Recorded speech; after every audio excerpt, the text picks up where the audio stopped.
कोई छुट्टी नहीं हो रही किसी व्यक्ति की, किसी विधायक की, किसी सांसद की। जो गौतम ने जो गालियां दी, इतनी अभद्र गालियां, बिला बिटेऊ, चौरमा खा, फलाना धकड़ा मकड़ा, जो ये जहरीले सांप इस प्रदेश में कई और भी हैं, 2-3 जहरीले सांप, उनको मुड्डी रगड़ने का काम ये हरियाणा प्रदेश के 36 बिरादरी ने वोट दी थी कांग्रेस पार्टी को।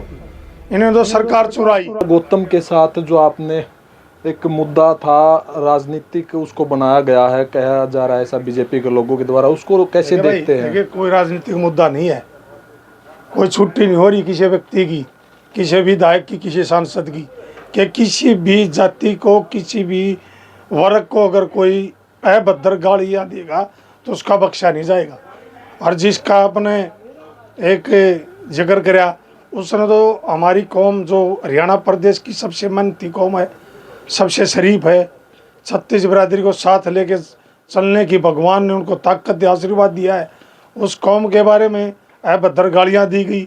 उस कौम के बेटे देश पे अपनी जान हथेली पर रखकर देश की रक्षा करने का काम करते हैं।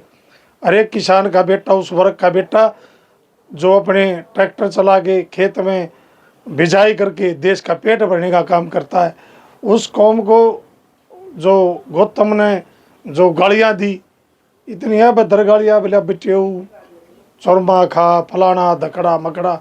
लेकिन मैं बताना चाहूँगा कि आप बाज आएँ, अगर नहीं बाज आएंगे तो मैं कई दिन से देख रहा हूँ, 2-3 दिन से कई खापे भी इकट्ठी हो रही हैं, कई पंचायतें भी इकट्ठी हो रही हैं, जो ये जहरीले सांप इस प्रदेश में कई और भी हैं, 2-3 जहरीले सांप, उनको मुड्डी रगड़ने का काम ये 36 बिरादरी इस हरियाणा प्रदेश की करेगी।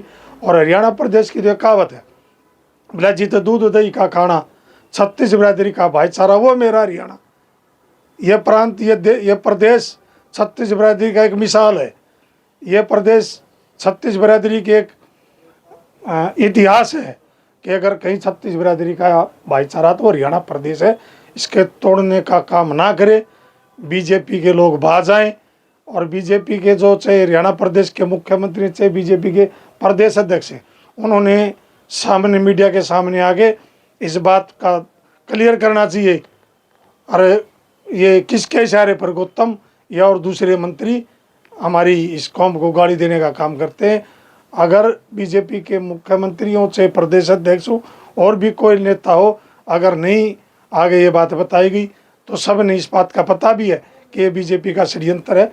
बीजेपी के इशारों पर ये चाहे मंत्री है, चाहे विधायक है, ये काम करते हैं 36 बिरादरी का भाईचारा तोड़ने का। लेकिन महापंचायत और आंदोलन भी होगा तो वो करने के लिए हम पीछे नहीं हटेंगे। हरियाणा प्रदेश का 36 बिरादरी का भाईचारा बनाने के लिए हमने कोई बलिदान भी देना पड़े तो हम बलिदान देने के भी तैयार हैं। तीसरी बार हरियाणा में बीजेपी की सरकार बनी है, 1 साल से ज़्यादा का समय हो गया। बीजेपी के नेता लगातार जो है गुणगान कर रहे हैं, अपनी उपलब्धियां गिनवा रहे हैं, उसको आप कैसे देखते हैं? देखिए, बीजेपी की लगातार तीसरी बार सरकार नहीं बनी। लोगों ने तो सरकार बनाई थी हरियाणा प्रदेश में कांग्रेस की, आदरणीय चौधरी भूपेंद्र हुड्डा जी के नेतृत्व में बनी। और हरियाणा प्रदेश के 36 बिरादरी ने वोट दी थी कांग्रेस पार्टी को। इन्होंने तो सरकार चुराई है। जैसे वोट चोर की बात हम करें, हरियाणा प्रदेश की तो सरकार चुराई है। और गुणगान करने के लिए इनके पास है कुछ नहीं, एक भी कई बात इनकी पूरी नहीं हुई। सबसे झूठी और सबसे जो फटी हुई पार्टी है, जो षड्यंत्रकारी पार्टी है, षड्यंत्र की सरकार है, बीजेपी की सरकार है। यहाँ लोगों की मत की सरकार नहीं है। ये हमेशा आपने देखा कि धर्म की बात की, जाति की बात करके इन्होंने षड्यंत्र की सरकार बनाई।